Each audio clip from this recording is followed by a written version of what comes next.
மகிழ்ச்சியான வணக்கங்கள். அன்புடன் ஒரத்தநாடு நீதிவான். நம்ம இன்னைக்கு பார்த்தீங்கன்னா மூன்றாவது நாளா தேடல் பயணத்தில் பக்கத்தில் இருக்கக்கூடிய குளமங்கலம் வந்தோம்.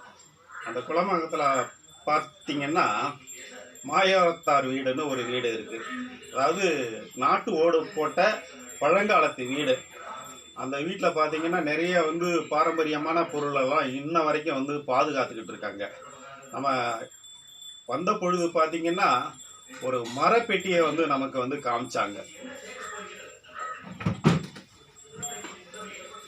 இது ஒரு மரப்பெட்டி, ஒரு நகைப்பெட்டின்னு வச்சுக்கிங்களேன். பண்ட காலத்திலே முக்கியமான பொருள்லாம் இதில் தான் பாதுகாத்தாங்க. அதற்கு பிறகு பார்த்தீங்கன்னா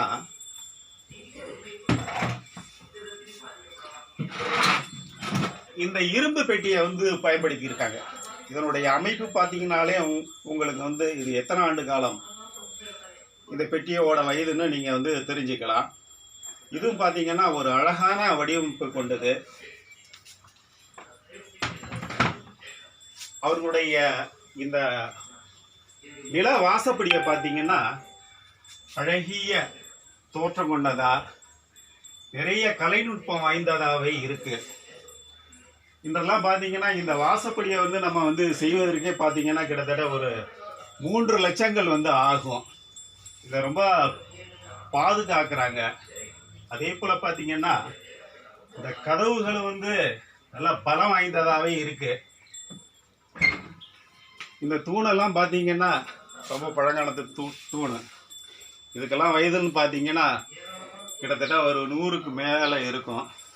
நிறைய இந்த நாட்டு ஓட்டுனுடைய அமைப்பை பார்த்தாலும் இன்னும் ஒரு 50 ஆண்டு காலம் இந்த வீடு நிலைத்து இருக்கும். அந்த அளவுக்கு ஒரு தரமாக அப்போவே கட்டியிருக்காங்க.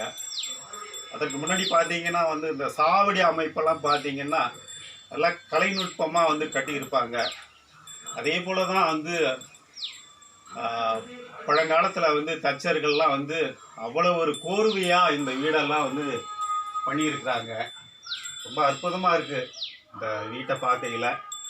அவங்க இன்றும் அதை பாதுகாக்கிறாங்க. அவங்களுக்கு ஒரு வாழ்த்துக்களையும் வணக்கங்களையும் நம்ம சொல்லுவோமே. மீண்டும் இன்னொரு காணொளி காட்சியில் சந்திப்போம். வாழ்த்துக்களும் வணக்கங்களும்.